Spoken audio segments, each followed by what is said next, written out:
And we're live. Is that right? Are we live? Yeah, we're recording. We're recording right let now. You start this thing, buddy. Okay. Well, I'm going to do an entirely different intro separately from this. I'll just sort of add to that. But we're just going to, it's always a little weird just diving right in, but we're just going to dive right in. All right. Dive in. All right. Special edition of the Sustainable Angler Podcast today. I've got Hilton Graham and Paul Puckett. We're at Paul Puckett's Art Studio. Good morning. Morning. How are we doing? Thanks for having us on here. Doing good. Feeling good. Yeah. Looking good. You guys are looking great this morning. I think everyone here is looking pretty Feeling good, Mortimer. Get in that mic now. Let's get in that mic. Am I close enough now? Yeah. All right. All right. So, let's get things kicked off with a little introduction. I could probably do Paul's introduction because I've known him for years at this point, but I would probably still fumble through that. So we're going to get things kicked off with an introduction. Hilton Graham, Love Affair Creative. What is your background? Let's get into it. Well, thanks again, like I said, for having us on here. So we're a film production company, Deep Brand Architecture. We're out of Richmond, Virginia. Been doing it. I guess we founded Love Affair probably like 2015. Okay.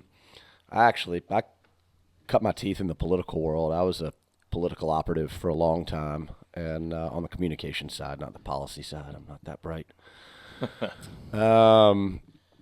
And got out of it. I had a nasty bout with cancer in 2009. Wow. Had to move down to Houston, Texas. Had a stem cell transplant and didn't have a good outlook, but nevertheless, here I am. Wow. So, it was a pretty good moment to sort of pivot everything in my life, and I took a step back from politics, and I've always been passionate about the outdoors. I grew up hunting and fishing. My dad took me on my first hunt when I was like 5. We went on a dove hunt, and I just followed him around, and loved it and watched the dogs and was just passionate about it. Been fly fishing for 35 years, and I was like, I want to start telling stories about this. And I love the outdoors, and I worked for an arm of a big ad agency in Richmond, sort of in an incubator that they had, which was really cool and allowed for it was a great creative space. Moved to Charlottesville with my wife Dawn for a couple years and worked for an outdoor creative agency there, and just kind of missed being back in Richmond. I've got a little girl who's 16 years old now, and moved back to Richmond, and just sort of like by accident sort of started this company. I don't know exactly like what was your first project? Do you remember what the first thing that kind of got you rolling? I don't know. I know we did early on. We did a lot of work for the Boy Scouts, and we did some work for Ducks Unlimited. Okay. We did some work for Benedictine High School, which is my alma mater back in Richmond. It's all boys. All right. I went to military Benedictine Military School in Savannah, Savannah, Georgia. It's the same one. Yeah. Yeah, we're the brother. That's the brother school to it. We were founded off of that school. No Ni- way. Couple troublemakers. 1911. Yeah, How about that? we're the brother school to that. That's pretty wild. Isn't that wild? Yeah. So anyway, just sort of developed. We were doing a lot of client work early on, and I like the client work. It's fun. It pays well. Sometimes there are boundaries on creative and storytelling and things like that, and so. While we still do client work, we really have shifted in the last couple of years into doing short films, documentary work. We're working on TV series and feature-length films now for the most part. That's really cool. Yeah, we love it. We've got a good team. I've got a nice young woman who came on board last year, named Viv, she kind of keeps all the trains running. She's like a catch-all. She started as my assistant, and within like a month, she was producing stuff. So she just learned how to do this. It's just natural. And so That kind of reinvigorates your fire, too, a little bit. Like to see someone at that age, kind of you 20 years ago, yeah, it kind of restarts that. 100%. Yeah. And she's great. Viv's funny. So my wife, Dawn, and Viv's mom are like best friends. Oh, wow. So we've known Viv since she was like 7. And she's just delightful. And so it's nice. You're right. Like to see her grow and learn and be proud of her work is cool because, she's like a daughter to me, Yep. So when you see her excited, it makes you proud, not of me, but like for her, right? Right. And so it's fun to see, and you can see, and Paul's seen it when we were working on Paul's film, which we'll get to in a little bit. You can see when she's done something new and cool, like she gets this big smile about it. And it's evident with Viv. Yeah, Like you see it, like when she's done something cool, she's big electric smile, and it's nice to see, but it breathes good energy. To your point, like through the company, right, and on set, and when we're talking with clients and stuff like that. But so we have a lot of fun, and we love the outdoor space. It's not all that. We like the whiskey world too, and Yep. Really kind of any good story. I think one of the things that's unique about Love Affair, aside from the visuals, we have sort of a unique visual style, but I like the idea of telling a little bit more of a passionate story, like something that's sort of soulful. Yeah. Right? Yeah. Which I got that vibe completely from Paul's film, but yeah. Well, thanks. But I think we hate the word, such a buzzword now, but like we try and be pretty intentional. Yeah. Like I want people to feel something. It's just kind of like, well, like a love affair, right? Right. Which actually, I'll tell you the story is kind of funny about how it got named. So when we had come back from Charlottesville, back in Richmond, and a couple clients had come with me, and we were growing kind of quickly, like by accident, right? And but it was fun. Well, I had the hardest time coming up with a name. It was killing me. I mean, absolutely killing me. And I went like 5 or 6 months. It was just called Hilton Graham Inc. I mean, Which makes sense. Yeah, it does. Yeah. But like not award-winning creative either. Right. And could we have gotten a little bit more creative than your name? Yeah. Like, can I put S Corp at the back of that? But anyway, it was frustrating the hell out of me. Yeah. And I remember this so great. It was a Monday mid-morning, and I was out on errands doing something, and I passed Dawn. She was driving. Like I don't know about you guys, but it's like I don't feel like I see my wife like in the wild very often. yeah. Right. You know what I'm talking about? Like, right. like I pass my wife in the car like twice a year. Yeah. It's just so like when you see her, like, hey, it's like so happy. Well, I saw her, waved, she called, and she's like, hey, do you want to get an early bite of lunch? And I was like, sure. So we tucked into this little Thai restaurant, and we sat down, and I was just grumpy, not like regular Monday morning grumpy, like a special type of grumpy. And she was like, what is the matter with you? And I was like, if I can't come up with a name for this goddamn company soon, I'm folding it up. Yeah. Like, I'll go work at a bank. I was like, it's driving me insane. And Dawn, like, if you could see Dawn, like, she's stunning. If you could have seen it, she leans forward, she goes, what about Love Affair? And I was just blown away. I sat back in my seat. There it is. That's the one. Oh my God, it hit me like a ton of bricks. It just it immediately spoke to me. Yeah. And so we had this great conversation about it and what it means. And we didn't want it to be as obvious as like, well, have a love affair with your brand, right? Right. But the coolest part about it is that was a Monday. Well, that Wednesday, we were hopping in the car to go down to the Hope and Glory Inn in Irvington, and I was proposing. Oh, no way. So like 48 hours before I proposed to the woman of my dreams, she named my company Love Affair. Yeah. So great. like it totally, I think that was one of the reasons it hit so hard is that like, here's this woman who's just solved this amazing problem that I've had Yeah. with an amazing solution. and it couldn't be more perfectly tied to what is happening to her in 48 hours. That's awesome. Right. Yeah. Right.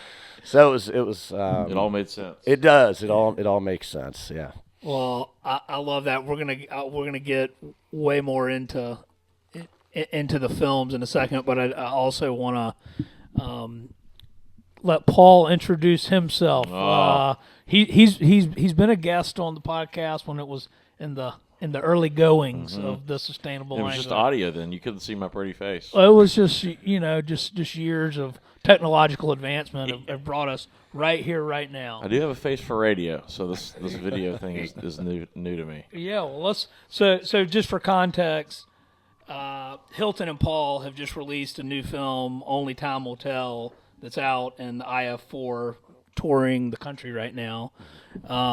So more on that in a minute. But Paul, let's get your background just in case someone listening to this hasn't heard of you. Who is Paul Puckett? I mean, all the 100,000 people that listen to your podcast, Yeah, they've probably already listened to my segment. But yeah, for the 7 people that haven't, Yeah. my background, I've been here in Charleston for about 12 years. I'm starting to kind of get to that point where I kind of forget how many years I've been here, which means Right. I guess I ain't leaving. I ain't leaving anytime soon. But originally from Dallas, Texas, grew up fishing my whole life, and I was just one of those kids that never stopped drawing and doodling and using colors and painting things. And about the time I got to middle school, all my art projects kind of became fishing subject matter. And I remember my teacher trying to kind of direct me, you can't just paint fish, so I had to kind of fight that in middle school. In high school, my teacher was awesome. She would let me do every project. It was either music or fish. I remember doing paintings of Stevie Ray Vaughan and Jimi Hendrix and fish. So it's kind of hadn't changed. So it's still been that route for me. I'm either doing some sort of musician or some sort of fish subject matter. I lived in Jackson, Wyoming from 2000 to 2004. It was like 4 of the best years of my life after I somehow got out of college. Yep. And I actually did get a degree. I didn't just get out of college. I somehow got a degree. And when I told my dad I was moving to Wyoming, because I was working for West Bank Anglers in Dallas that was affiliated with the West Bank in Jackson, so it was kind of a natural, easy. I told him a year before I wanted to work in the shop. So my dad just couldn't, you've been 6.5 years of finally getting out of school, you're going to be a trout bum. I'm A lot like, of people go to college for 7 years. Exactly. Yeah, they're not They're called doctors. Yeah. And what's funny is 4 years later, after my dad came to see me all the time in Jackson, I told him I'm leaving Jackson to go to Atlanta. He was like, You're leaving this place. You're leaving this place. So, he kind of flip-flopped because he loved coming to visit me. Of course. He loved it. He'd come out there and play with our band and play music and get to meet all my friends and fish with me. And so Jackson has a huge special place on my heart, as it does you guys. I know we kind of have that commonality. And so moved to Atlanta. Spent 8 years in Atlanta. But when I was in Atlanta, I was always coming here to Charleston. Yeah. Whether it was an art show or fishing, getting to know people. I have a lot of friends here that I actually were friends with in Jackson that live here. So, and then finally, after those Atlanta years, I was like, I can't be wishing I was in Charleston anymore. I just got to move. So I've been here. And also had the clothing brand idea, and you can't really start a saltwater clothing brand in Atlanta. It has a redfish tail. It's tough. So it was a perfect combination of everything. Will Abbott and I are good buddies, and he was in Beaufort. He used to be in Atlanta, so it was just maybe him leaving Atlanta to go to Beaufort kind of is what helped me, that magnetic draw of me coming to the coast too. So, but yeah, I love it here. It has everything I need here in Charleston. Well, I agree. Love the Low Country. Unique place in a number of ways. But I'm curious about this film, and how Hilton. How did y'all or Paul, either one? How did y'all first to connect, and what really inspired the idea to make a film about Paul's art? Well, we met a couple years ago out in Jackson. Okay. We were both fishing the one fly tournament. Oh, nice. Yeah. And I'm good buddies with the guy who puts the thing on, John Holland. And I don't remember exactly. Like, I remember walking up. I remember Holland being like, "Hey, these are going to be the people out here." Yeah, we were on the chairman's, but we were on the same team. We were on the same team. Yep. and he told me that Paul was going to be out there. And I was like, "Guy's a damn legend, seriously?" Right. And I remember coming up to, like, Paul was sitting there drawing. He was sketching or something at the table. I can't remember what he was doing. Yeah, we were doing like a live draw thing. Yeah, I couldn't remember exactly. I think I had my sketchbooks out. Yeah. It was cool, and I just sort of came up, and I do remember, like, I was like, can I interrupt him? Like, is he gonna be like, dude, I'm working, get away from me? What do you think's going on here? Yeah. I was like, sorry, there are 450 people here. I thought maybe it'd be okay to say hi. But I did. I came up, and, like, as anyone has ever met Paul Puckett, right? He's like, we were brothers within 40 seconds. He's like welcoming and happy and smiling and da-da-da-da. And I don't know, we just sort of like became buds. Well, it's funny, like, since you're on this part of the story, I'll kind of interject my version of it, which is not any much unsimilar than that. But it's funny because I walked away from that conversation, and if you know Hilton, he's very, just very positive, a lot of positive energy going on. And I walked away from that like, do I know him? I feel like I've known him for like 10 years. Am I missing something here? And I remember even saying to someone else, like someone said, pointed to Hill, I go, I just met him like an hour ago, but I feel like he knows me, or I should. Anyway, it was It's probably because I talk a lot. Well, no, but you're sat there and talked. You were just super confident, and like it's just like I just felt like I should know him, or like we already know each other. So, and then skip to like the next year, the same situation. I saw you. I'm like. To me, I'm like, oh, there's the movie guy that I feel like I know or should know or something. So it was just a good kind of foundation for the second year, us getting to know each other a lot better. Yeah, we became buds, and I guess we were following each other on Instagram or something, and like that's sort of how we kept in touch. I mean, I think we had each other's cell phones, and like we would text occasionally. But I don't know. I want to say it was last summer. Yeah. Summer 24. Because we had 2 hangs before this thing ever happened. Correct. And I don't know. Did you post something? Or I remember where I was. I remember I was sitting in my leather chair at home one evening, and I sent him a text. Like I responded to a Instagram or something, and I was like, dude, we ought to do a film about you. And that's what I wanted. I wanted to see what was the story behand that. I mean, we probably could go through Instagram. Like we probably could find the conversation. And he was like. Sounds great. So Holland, John Holland, the year before at the One Fly, kind of gave us this teaser. He's like, I got big plans for next year, really cool stuff. I'm in the works on it. I can't tell y'all yet what it is. And this is while we're like the last night of One Fly. So like 3 weeks later, Holland either emails us or calls us and is like, hey, we're doing something with the American Museum of Fly Fishing. They're giving the One Fly this award. I forget what the name. Like it's a sort of Heritage Award. Yeah, it's like one of the biggest awards, arguably, in fishing on the planet. I mean, it's an iconic award. I mean, conservationists and presidents and movie stars and stuff have won this award. Oh wow! Yeah, it's a big deal. It's a super prestigious award. Yeah, and so what came with that is Mike Sudall and I happened to be the 2 artists kind of involved in the One Fly. So naturally, they wanted to get a couple paintings. One from Mike and one from me.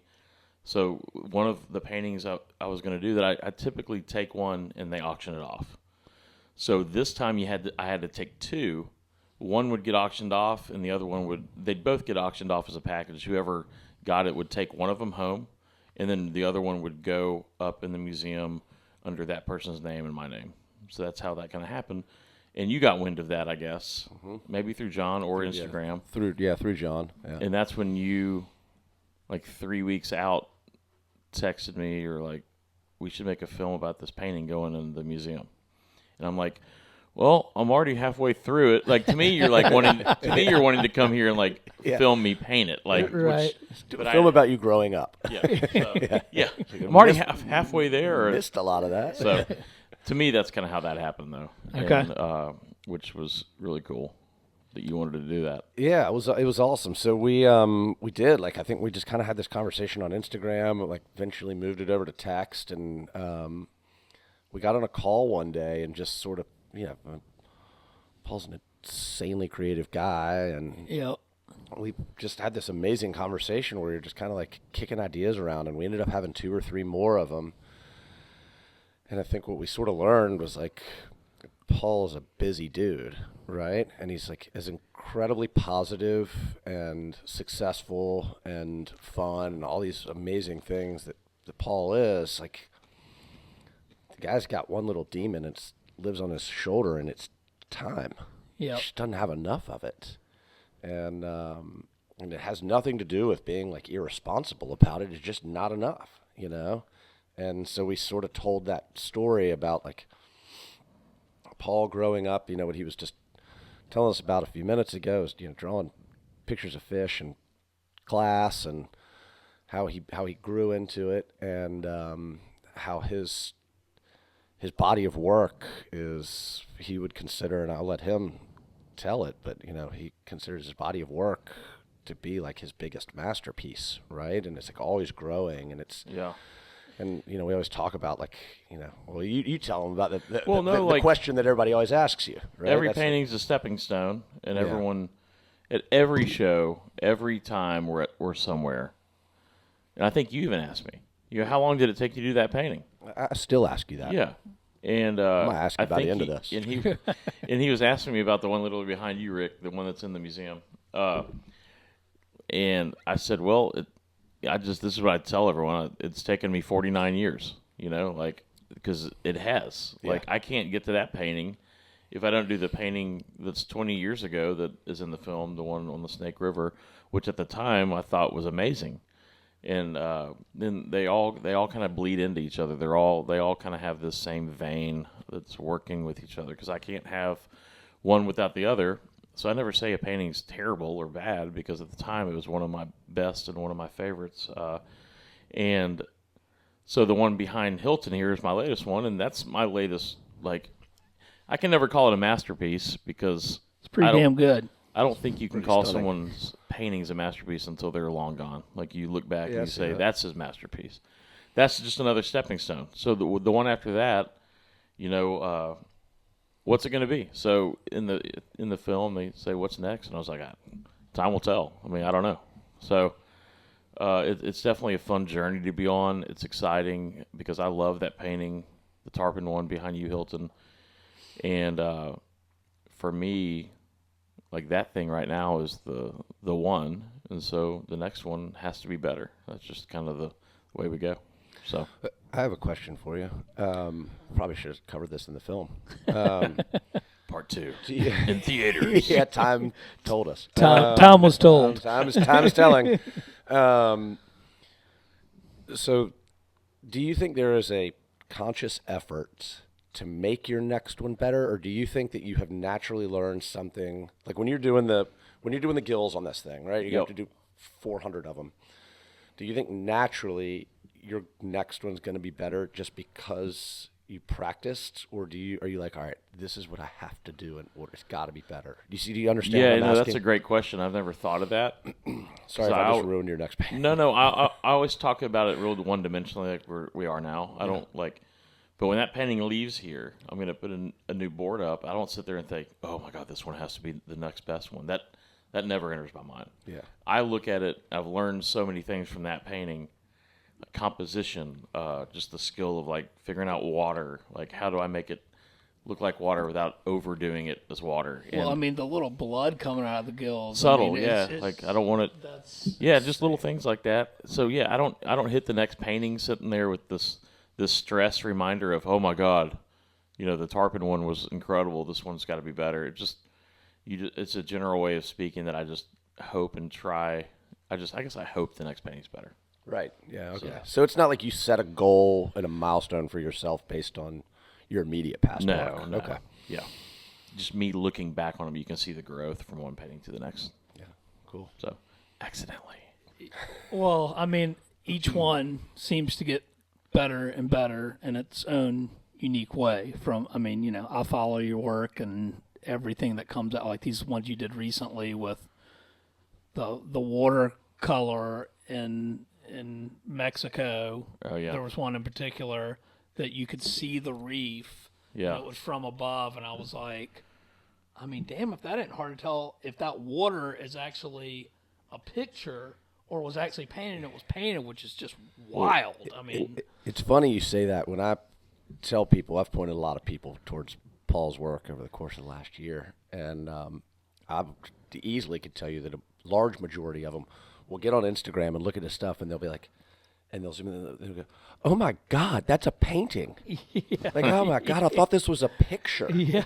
It's No, funny. as I'm It's saying. funny because as an artist, I don't know what the what the equal of that would be in filmmaking, but when I hear that, it kind of makes me cringe. 'Cause I know what you mean. I want it to look. I want it to take you somewhere. I don't want it to be a photorealism, but I also want it to look painterly. Right. So Right, I'm like, right. I just like, well, get up close. It doesn't look like a photo if you get close to it. Like, Right? No, but exactly. I get it. Like, I think it's a it- compliment to it- your attention to detail. Total compliment, but it's funny. I'm like, dang it, I don't want it to look like a photorealism. know But what with you all mean. this in mind, while we're on the subject matter, I don't know if you have this as a question, but same thing with filmmaking. Don't you want every film, like, you don't sit there and think, oh, this has to be better than Tension, because you love Tension in a way, but Yeah. gradually your skills and the things you learn along the way are going to make each film better. Yeah, you're right. I think the tricky part about it is that I don't know that I necessarily think it's got to be better. I do sometimes think of it that way. I'm more so I'm like, it's got to be different. Different, yeah. I can't just have the same, like. That's funny because in painting, it doesn't. You kind of want to keep that pattern of the same style. Which you're Correct. keeping a style, but yeah, I see what you're saying. It needs Yeah. to be different. You Like, need to it learn something and challenge yourself. Can't just be like cowboys out in the West talking about, horse things and conservation and, Right, right. showing pretty slow motion stuff with the same 12 tracks that came off of Premium Beat. It's like it needs to be Yeah. something completely different. And I think it's the way that we tell those stories. I think like with Intention, that was a completely unique way of telling a story, I think, which is probably what got the attention Yeah. from it. But Well, what was sort of that? Was the intent? I hate to say it, but was the intent for it to be intention? Was kind of the story behind it, or did that happen and evolve as part of the process, the creative process? I guess. I'm not sure I understand. I don't understand. Well, what you like was intention part of like Paul's intention with his artwork? Was that part of the original story, or was that something that came out through your process? I would say there was some intent behind it. It exploded though. Yeah. Like, I mean, it was like, like let's touch on that, but there was a wealth there. Yeah. There are not many people that I have shown. We can't show Time Will Tell because the International Fly Fishing Film Festival's got a license to it for the next year. But I do show it to my friends and family occasionally on my phone or something. Sorry, guys at IF4. Don't let them hear this. There are not many people that I have shown that film to that are like, especially that know Paul, they're like, we need more. It needs to be longer. Yeah. My wife, after coming down here for Seawee a couple of weeks ago, she got to spend some real time with Paul, and she was almost like mad at me. she's like, you didn't tell you told like a 16th of his story. I was like, well, I know. I was like, but I was bound by time. Right. Pun slightly Yeah. intended, right? There's a 3-hour series that Right. we could do about like all the stuff that he's done. I mean, between his music and his painting and his sketching, I mean, something I didn't really even know about Paul that was so incredible that we discovered during the film process is not only is he a world-class painter, but he does these sketches Right. that are so cool, right? And like in my feeble mind, I'm like, how can you do how can you be good at both of those? Yeah. Like it feels like it would be such a different skill set, right? To get out here with paints and watercolors and whatever else on this huge piece of canvas, and then to turn around and do something in a 6x8 sketchbook of like Dave Matthews like rocking back Right. with all these super cool pieces and elements and layers to it. You're like, geez, dude, like how do you do both of those things? I mean, how do you figure out how to turn the lights off in here and make it look magical with just sunlight and a fog machine? I don't know. I don't. It's my team. I Well, have a great team. yeah, but you know how to get the right team then. It's strictly my team. Well, what can we for the folks out there? I do have some more questions about the film, but I know can we play a clip from the film? Is that? You want the time will tell one? Yeah. Let's do a little. We Instead of keeping the listeners wondering what's going on with this. Well, here's the trailer, right? This is the Y'all from aren't the, gonna from hear the the trailer. audio, but I will. We'll just, I can hear it in my head. I the promise people you. will. Yeah.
I mean, I got goosebumps just looking at that because I have watched and listened to that.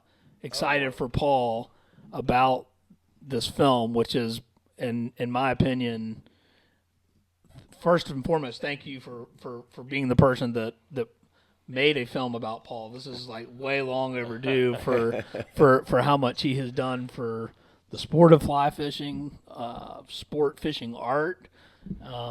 Paul is an untold number of dollars have been made to conservation through his art, and has helped me personally. So, Well, thanks, buddy. yeah, no, I just You get me all weird over here. well, sometimes you need to say it. So, Yeah. yeah. Thanks. Yeah, no, It's definitely a cool feeling to know that how much effort, and we had a lot of help from Drake Boat Company, Yeti, the museum, American Museum of Fly Fishing, Duck Camp. Duck Camp was great. And Rivers and Glen, Francisco. Rivers and Glen, Rivers of course. was, Like, I love. I mean, it's so cool that he was in the film. they help. Yeah, exactly. I love that they helped out because that's like my little nest that I like to go there and hang out in. And, so it was great to have their support too. And just watching his crew and watching his team do that, it was a cool experience to see it from that angle. Like, we had a blast. Sarah and I went to Vermont with Piper. Piper did awesome. We had to do a few takes of a few things, and she was like totally all about it. She was amazing. She's a I've natural. seen her melt down before, so I thought, you're always with that thread of a 3.5-year-old. Right. And she, like, Piper, we have to do it again. Okay. Yeah, she was great. And then, like, finally, she was into it. I mean, there was a scene where she was like holding her dad's hand while they were walking down the hall, where he was seeing his art for the first time. And, like, they're like, all right, look up. And she got it, man. I was like, we know we got a career path here. I think For sure. It was awesome. It was cool. It was. I'll say, I was kind of sort of joking about it a few minutes ago about like not being able to tell his whole story. I don't know if Paul would agree, but like I don't know that I'm done trying to tell your story. Like I think there's more. Like, I would love to continue doing a bigger piece about you. I think there's so much more. Sure. Yeah. It's going to cost you a lot. Yeah, I believe that. I believe kidding, that. Are you I'm paying kidding. attention, Yeti? No, but it is. I think there's like I said, we didn't touch on the guitars. There's so many things. I mean, how many questions have I asked you since we've been hanging? Yeah. Since we did the film, how many questions have I asked you about your art that I'm like, why didn't I ask him that? Well, Yeah. We didn't have enough time. I don't have all the answers sometimes either. It was fun though, and I do need to give a huge shout out to the crew on this. Like, Viv was amazing on it. We've got our cinematographer is a guy named Cuneo Hives from DC. He's like world-class cinematographer. Brian Lyles, his nickname is Zinger.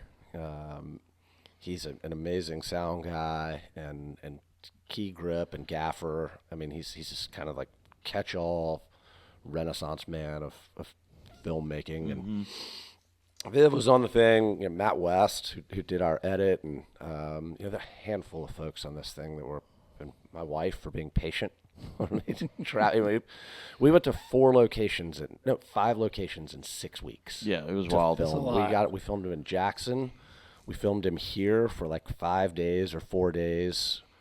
We went down to the Keys, where we got some bone fishing footage. I was sick as a dog too. I get like horrifically sick on that trip, but we powered through. Right, the power of whiskey. We toughed it out. Yeah, like gargling with bourbon at the end of the night to like see it. It's like, and then we went up to Manchester, Vermont, and it was cool. I'd never been to Vermont before. It was neat. Yeah, it's gorgeous. But my crew was like, they dug in for this one. Yeah, and they are an incredibly talented group of individuals. Yeah, I mean, you can see Sarah it in the Sanford film. was with us. Yeah, Sarah. Yeah, it was cool. It was a lot of fun, and our partners were good, as Paul said. You had to have Yeti and Duck Camp and Drake and Rivers and Glenn and all those guys involved was super cool. Yeah, and the yeah. One Fly, And crew. One Fly, the museum. Yeah, Yep. I mean, we had an all-star cast of both talent and partners on the thing, which was it makes it enjoyable too, right? It was like, we called these folks to be partners and executive producers on this thing, and they didn't bat an eye. They were like, "Yep, we're in." Yeah, Like as soon as they knew it was about Paul, they're like, "Sure, yep, what do you need?" It was cool. People were tripping over themselves to help get this thing done. Yeah. And it's all because of who he is and what he's done, right? I can tell you that I've had those conversations before on other films, and they were not nearly as easy. I can promise you that. Like, if I lie to you this entire podcast, that'll be the one thing I say that was true. Y'all are too kind, too kind. Well, Paul, how did it feel to have your journey and sort of passion for fishing and art on film? I mean, what did that feel like for you? Yeah, I mean, it was neat.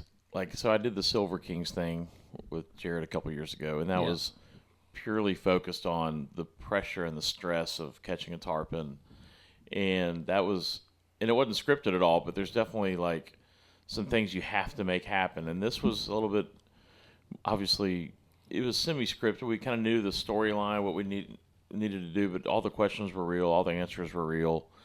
And I had all these thoughts in my head of like, I didn't really know the exact questions you were going to ask me, but we had talked on the phone before. Like, this might be a cool thing to bring up. So in my mind, while I'm sleeping and staying awake at night, I'm trying to come up with the best ways to answer these questions. Yeah. And you have all this free-flowing thought, oh, that would be a great way to maybe bring it to life. But the second you get in front of a camera and you're supposed to come up with all those things you said, like at 1 in the morning as you're sleeping and laying in bed, like, it was a lot harder. It was a lot harder to free flow that.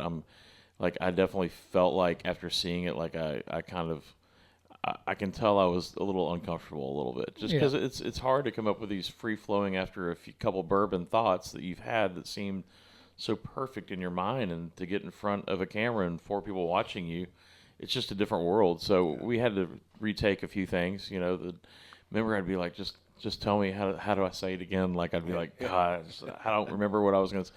So it was harder than I thought it was going to be, for sure, before me kind of coming up with all these things in my head. But it was fun to watch it all happen. And the bone fishing thing, we went down to the Keys. Chad Huff took us out. So did you catch any bonefish while you were there? We did. We caught a Nice. few. And red fishing here was tough. When you guys came here to Charleston, I guess I should have this on me maybe.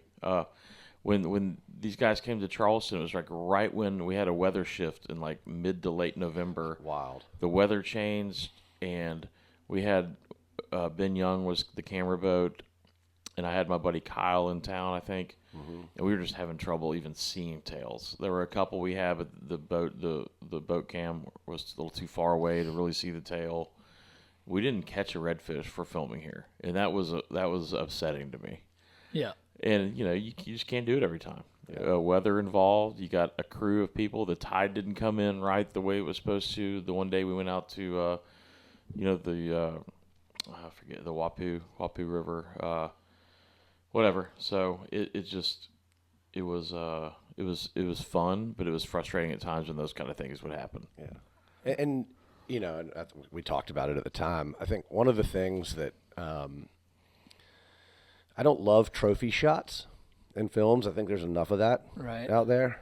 I mean, you can turn on YouTube and thousands and hundreds of thousands of trophy shots. I sort of like the idea of not focusing on that. In my opinion, that's why I do it. Like duck hunting, right? Some of the greatest duck hunts I've ever been on were a beautiful morning with a good friend and my dog paying attention and staring at the sky and wagging her tail and just having, like you see a couple of ducks way high. You don't touch your gun, right? I never put a shell in my gun. Yeah. But I had a gorgeous morning with a good friend. Like, I'll remember those. I can't tell you the difference between all the mallards that I've shot or the trout that I've caught. It's like, and so while I know everybody wants to catch fish, right? I kept thinking, I could sense the frustration from everybody, but I kept thinking, this is actually beautiful because, this is what it's like. Yeah. This is what fishing is. Yeah. Yeah. Right? Well, it makes it more authentic. It makes it totally authentic, but I to me, I think a lot of true conservationists and true outdoorsmen, they don't care about the trophy. I mean, it's awesome. Don't get me wrong. Yeah. Right? Yeah. I'm not discounting that whole thing, but it's the entire experience that people remember. Yeah. Right? Yeah. I mean, these guys, I've been down to Texas to shoot boar, and I can tell you about all the different times that I was there and all the people I was with and the experiences we had, but I couldn't tell you which boar I shot at which trip. Yeah. Right, right. But I can tell you about sleeping on the sofa because my cousin snores like a truck downshifting on the highway, Yeah. But those are the things I remember. I remember being out in middle of Eagle Pass, Texas at 1:00 in the morning and being 2 feet from a rattlesnake and having to shoot, those are the things I remember. I don't remember what the boar was like that I shot that night. Yeah. Yeah. So, to your point about the frustration of not being able to hammer some fish, it was it's kind of like, this is glorious because this is exactly what it's about. Well, it's funny, with that thought in mind, it was more of the host in me.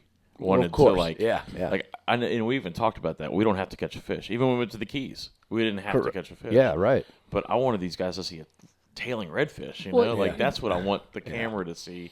Catching a fish, even whatever, but just to see that magic of that little tail. It is. Coming up. Well, you want to show off where you live, where you're from, and be like, I want to show you this because it's cool. Yeah, 100%. And I totally agree with you. The times in between the fish are the ones we remember the most, for sure. Yeah, we're all taking pictures of each other and telling jokes and laughing, and it's that's 99% of the reason that I do what I do is I could have gone out there without cameras that day and still had an amazing time, you know? Well, keep that in mind for this afternoon when we get on the water. Yeah, we are. Paul and I are going to go chase some of those redfish. So, well, what about? Take it all back. This, I'm curious because I did not know your story prior to this, Hilton, but what, from what I have seen of your films, and Paul had, shown me a few clips of Only Time Will Tell, but it was emotionally moving, and I'm curious, what role did your cancer play into your filmmaking now? Because I'm now, as I'm saying this out loud, starting to make that connection to me personally. But I'm curious what role that has played in your filmmaking. Yeah, I mean, that's a good question. I don't know that I have a direct answer for that. I think so. I'm 46 now. When I turned 20, at the end of my freshman year of college, I found a big lump in my neck. I assumed it was mono. Probably should have gotten it checked a little earlier. And turned out to be Hodgkin's lymphoma. I had a 7-inch tumor in my neck and then one about the size of a golf ball under my arm. But he's like, you don't know this, but your armpit is deep. Mm. So you could have something the size of a golf ball in your armpit, and it's all tucked up in there. You don't know it. Wild. Yeah, it was weird. So anyway, I went through like 8 months of chemo and then like 40 straight days of radiation. It went away. 10 years to the month later, it came back. Wow. Because I had a lump again. Well, my daughter was only 3 months old at the time. And if you know me at all, you know that my daughter is like the most important, as all parents would say about their children, but like Betsy is like, it's like what I care about.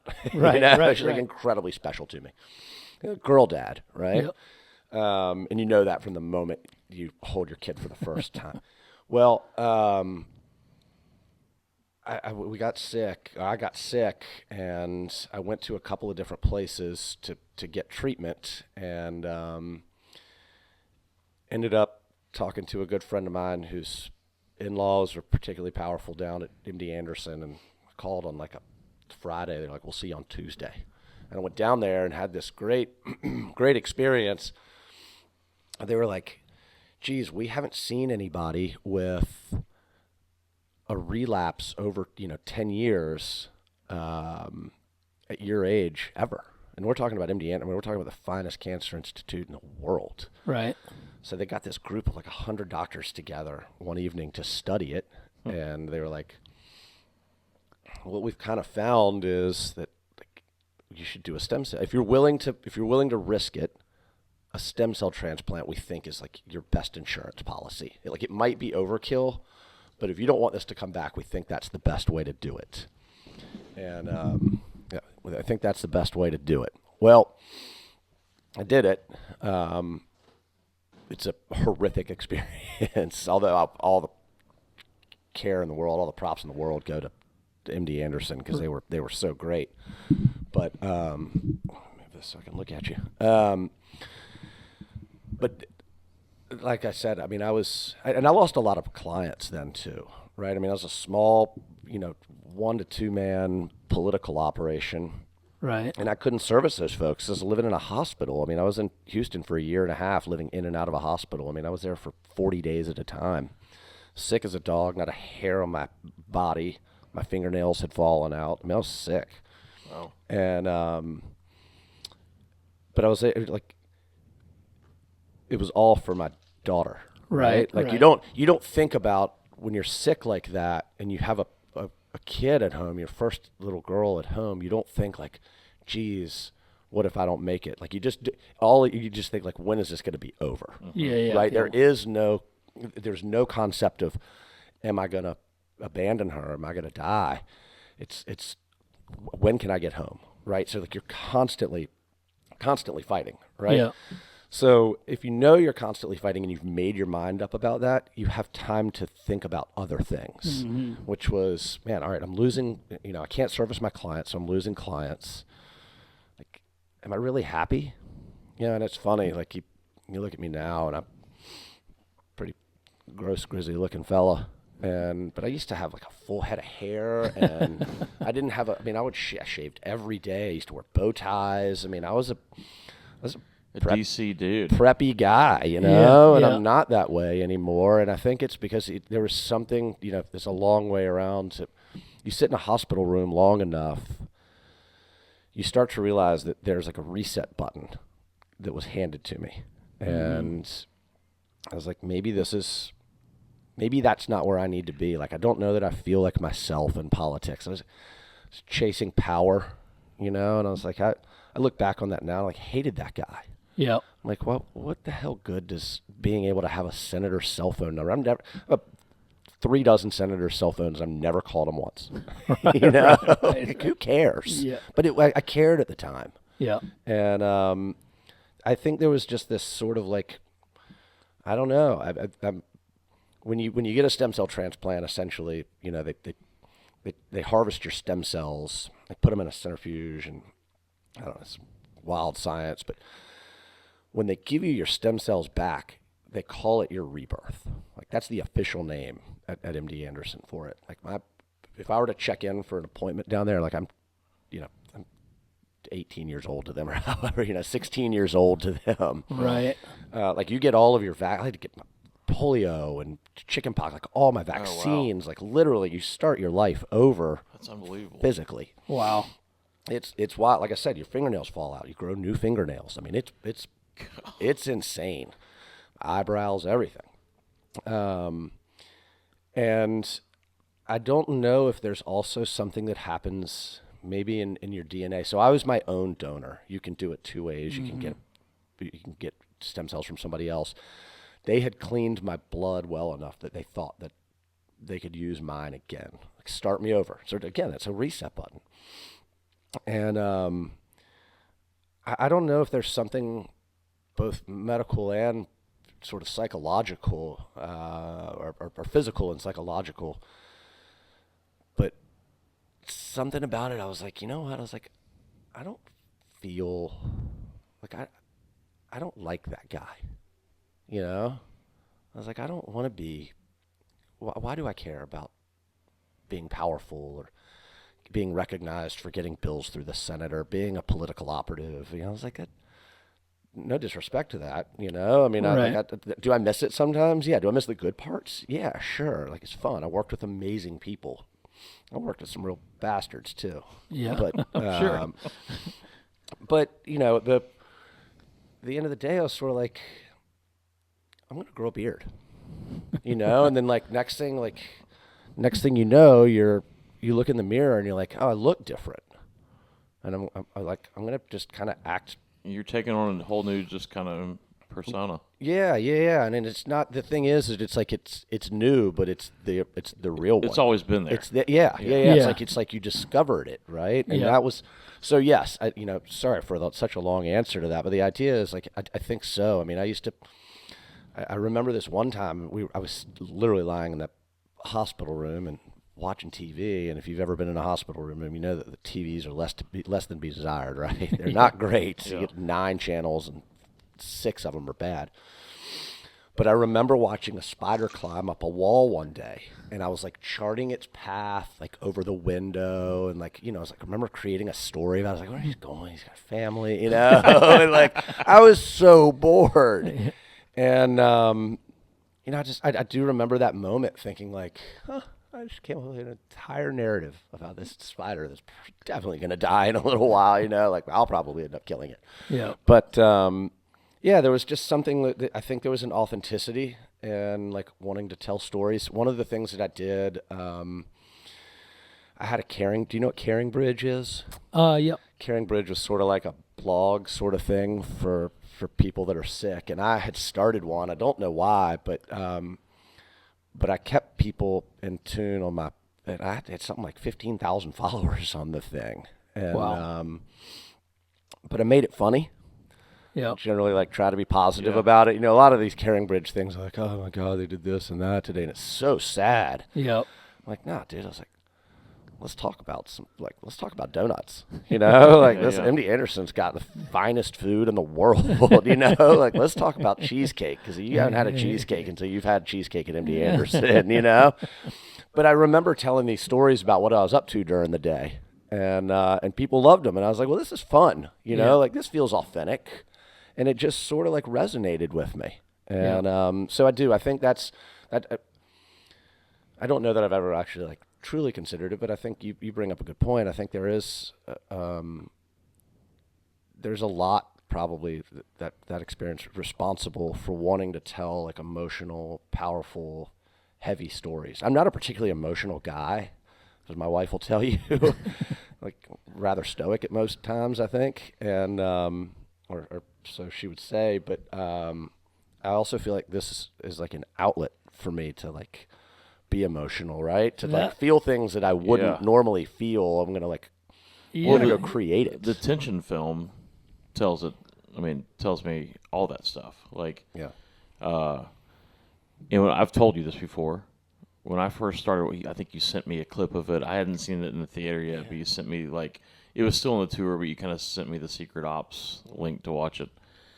And I think I was watching it in here on my phone, like between paintings, so I couldn't really give it my full attention.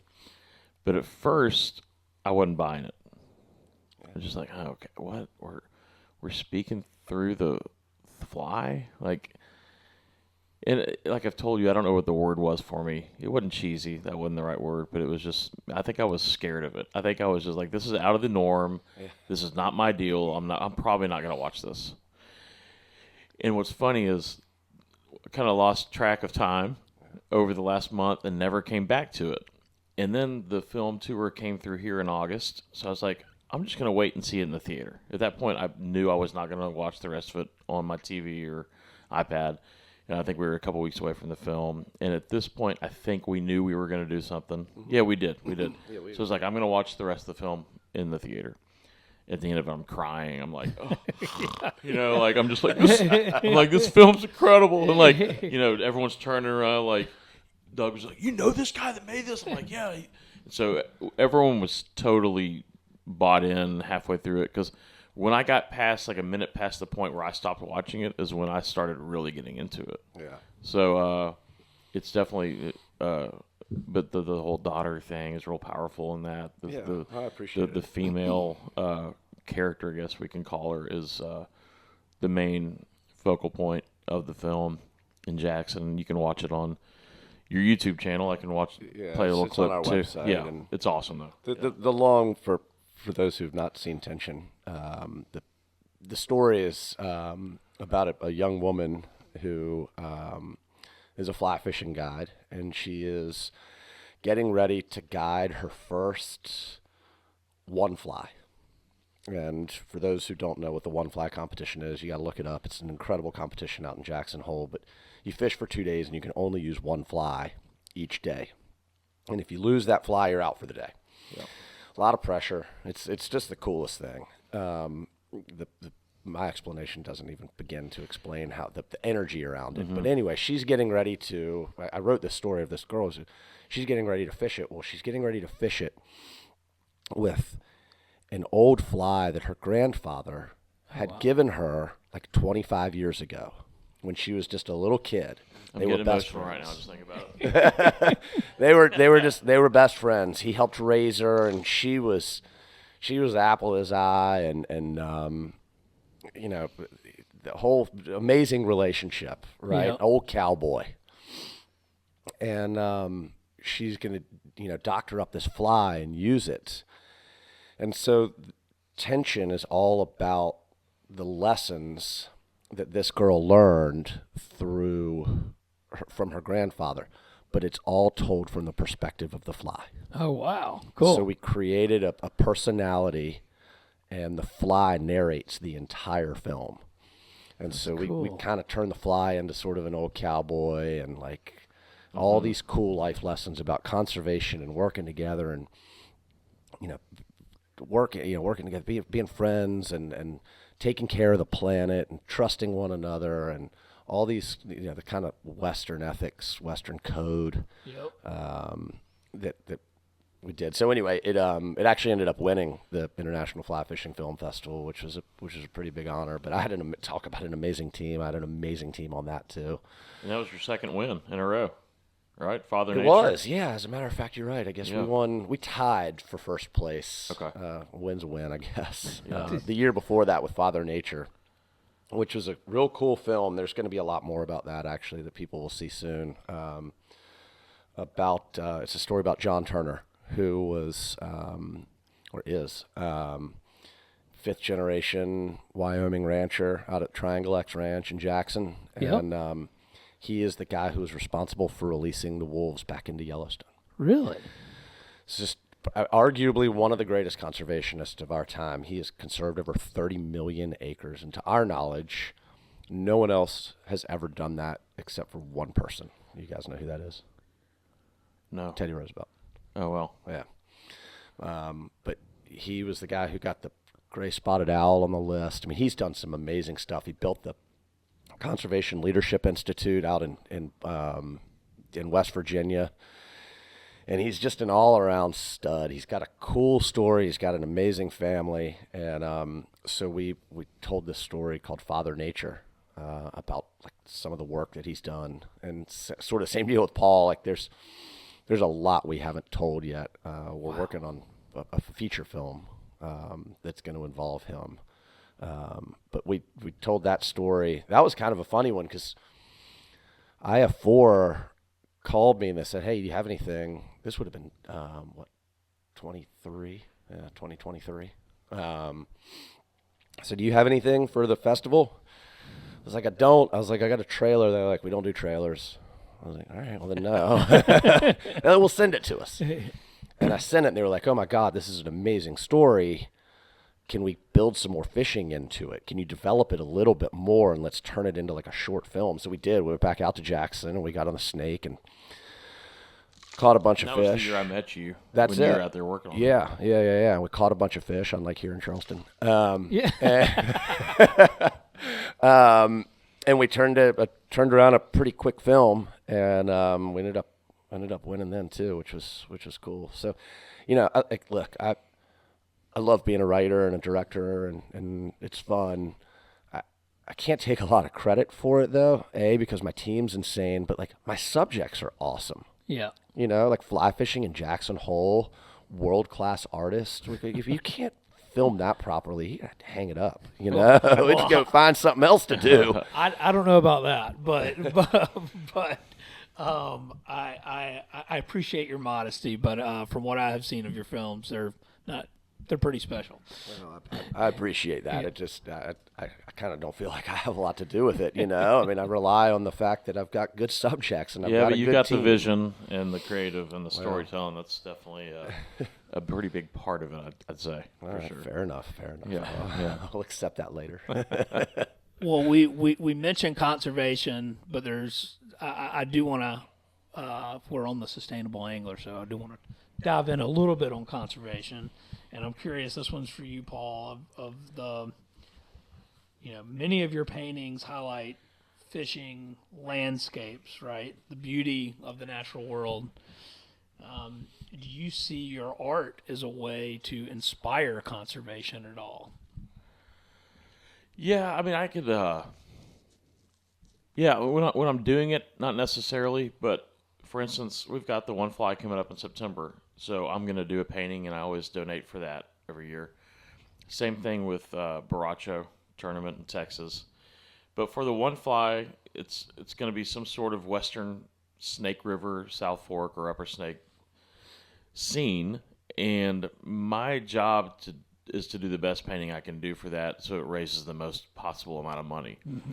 And the beauty of that situation is that tent is full of a lot of people that have a lot of money, and they're all great people. And they fight over these paintings. They fight over all these auction items, and it's a lot of fun to see something, 18 by 24 go from 5,000 to 10,000 to 15 to 17 to 18, and to know that money's going directly to the right people that are going to make the right decisions. To where I can go actually and fish Spread Creek now because there's actually water in it again.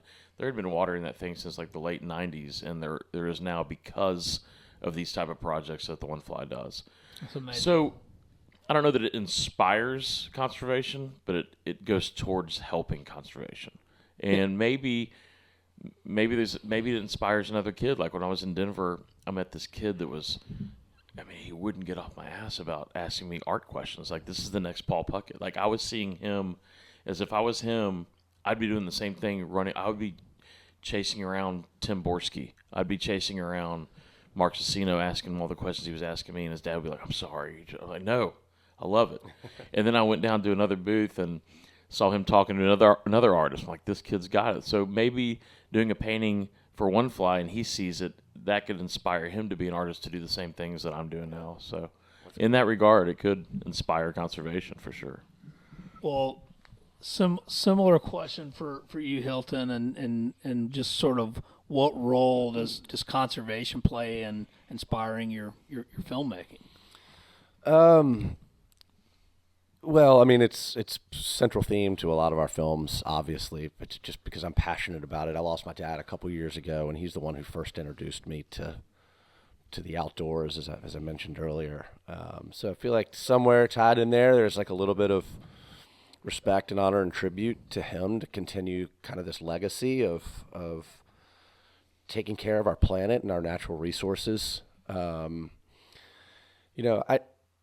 can't tell you that I set out with the intention to inspire, sort of like Paul said, but I do think that there is an opportunity to educate through stories. There was a quick sort of line, or a little bit more than that, in the film Tension, about the whole concept that, like, anybody who's been out to Jackson Hole and has spent time on the Snake, knows how unbelievably gorgeous that place is, right? It's stunning.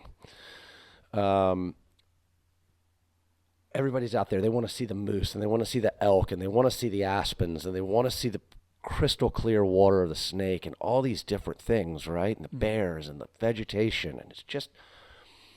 But what people don't realize is that all of that is the stuff above the water that people want to see, right?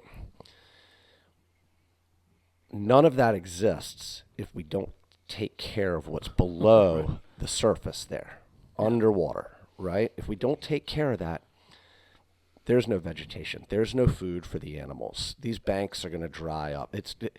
Everything falls apart. And I don't think people necessarily, if they know it, I don't know that they realize it. Yeah. And so in Tension, we took the opportunity to sort of explain that, like, you can't have everything above the water if you don't take care of what's below it, right? And so there's this incredible quote. I think we begin the film with the quote, and it's sort of become a quote. It's on a wall at our studio back in Richmond. But the quote is, "We do not inherit the earth from our ancestors. We borrow it from our children." Yep. It's an old Native American proverb. That one gives me chills. I've got goosebumps right now. Total chicken skin. Yeah. Yep. And it's true. Like, there are no true words ever spoken about conservation. Yep. And I think, to Paul's point, you kind of gave me goosebumps when you were saying, like, you were gonna that kid's gonna be inspired by you, and maybe one day he'll inspire somebody. And Yeah. I think that, to me, it's like, if you can convey the importance of legacy with conservation, then we're all doing our part. Yeah. Right? It's like that. It's one thing to educate people about conservation. It's another thing to educate people about the fact that you've got to keep it going. Yeah. Right? This is not let's go fix it in 2026. It's like, we got to fix it for the rest of our lives, because we're borrowing it from our children. No, that's a great quote. I think that's probably a pretty good note to come close to wrapping on, because that's such a great message.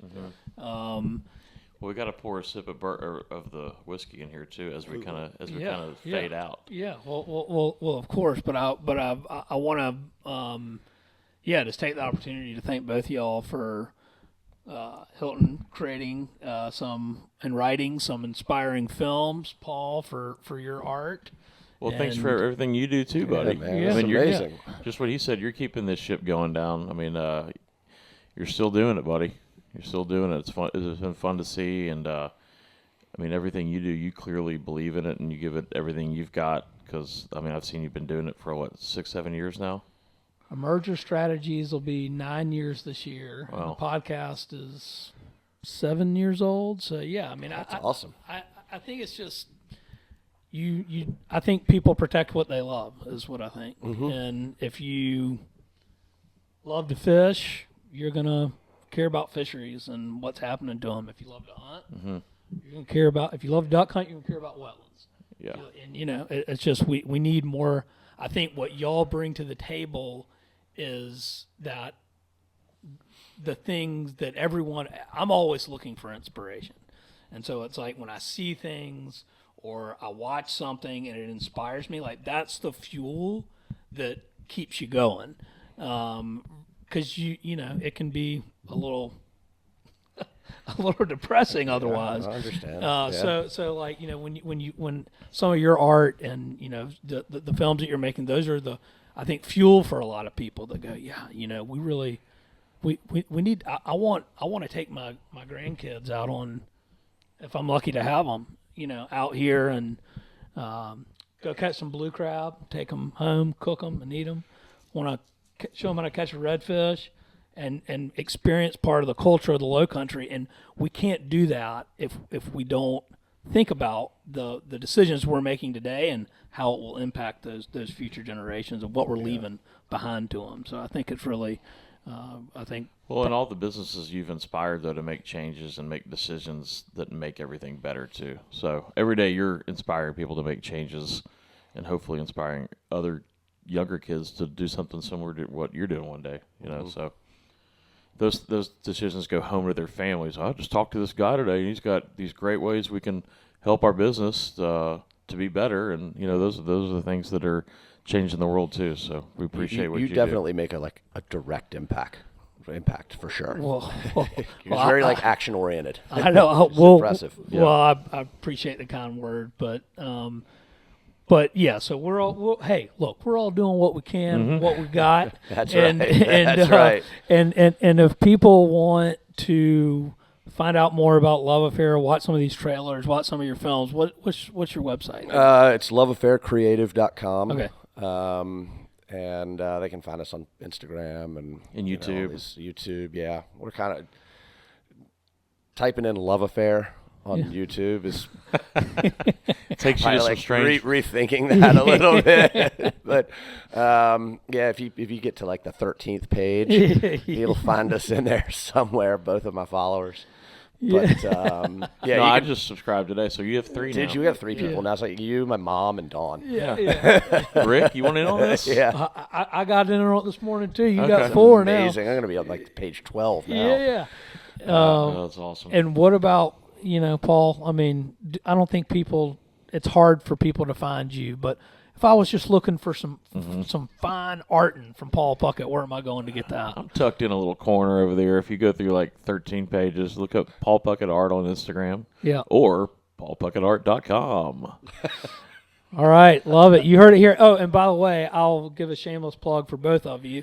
For the IF4, you can vote on films for which ones are your favorite. So whenever IF4 comes to your town and you see Only Time Will Tell, don't forget to vote for Only Time Will Tell if you were so inclined to do so. I was, so I did it. Well, thank you. I have not voted yet. Yeah, well, I need make to. sure you He's do. wait until the last minute. He's you're gonna change his mind. When it needs one more vote to win, I'm going to be. I did it. Yeah. So. It's like when the president goes to the polling place and votes for himself. Exactly. I feel like we need to record it. We're going to film it. Sure. We can do that today. We can, yeah. Well, we're going to take a little plug when we get off from this whole Lost Whiskey. That's another little project Hilton's involved with, so we're going to, do a little shameless plug for that. So. Yeah, well, Yeah. go But ahead and thanks again for having us on here. Rick. Yeah. Yeah, man. Thank you very much. This is my very first podcast. Well, you're a Amazing. pro. This You're is a pro. great. Thanks. This is my last one too. I'm going out on what I would consider a relatively high note. Yeah. Well, you're always behind the camera too. Do you drink bourbon at all podcasts? Because I feel like I should have done a ton of these. Yeah, I mean, I think it's part of the program. Yeah. Yeah, I'm going to do it every day now. Yeah. This is great. There we go. All right, Rick, thanks, Can buddy. we tell people that it's 4:30 in the afternoon so they don't think that we're... That's the magic of cinema. Yeah. Good. Oh, God, it's been the longest day. We should have one of these. I even forwarded the clock in the It's background 5 6 o'clock. hours. All right, well, thanks, y'all. Yeah, thank you. We'll pour one. I appreciate it. Thank Yeah, y'all let's for your time. Everybody should have a little sip. That's our cask strength. I'm going to keep this recording and we'll fade it out when... So for those who don't know, this is Lost Whiskey out of Fairfax, Virginia. We do single barrel. We do a high rye and a high wheat, and I'm involved with this at a very small level. The two guys who run it are good friends of mine, and they actually happen to be here in Charleston as well. But the brand is it's called Lost. It's got a real pretty label. Each one comes with this leather strap here. It's embossed. It's got a story number and a barrel number. And the idea is, the quick is we want you to put your damn phone down, turn your television off, get a bottle, and a couple of glasses and go find someone you love or you hate or you want to love or you want to hate or whatever, and go create a story. Go sit on a tailgate or go sit by a fire, or it doesn't matter, but just go create a story. Go create a memory. Yeah. Because quite frankly, like, that's our biggest capital, right? You know, it's like our memories and our story are what we have. It's the only thing we truly own. Yeah. And so the we want. is you like kind of write that on here, like write the date Yeah, down. yeah. So the back is blank, and you can write. You know, you could say, like, might write my first podcast and the date. You know. Is that the one that's going on this one? No, this is PP's. He's got a. This was his bottle. We're drinking a cask strength this afternoon here, and this one's looks like it's gonna be about 122 proof. Yeah. All right. So, well, cheers. look, listen, cheers, guys. Thanks for Cheers. having me on here. Yeah. This is amazing. Appreciate it. Thank you. All right. Oh man, Yeah, we got to get the. it tastes It's good. like last night Yeah. and the night before.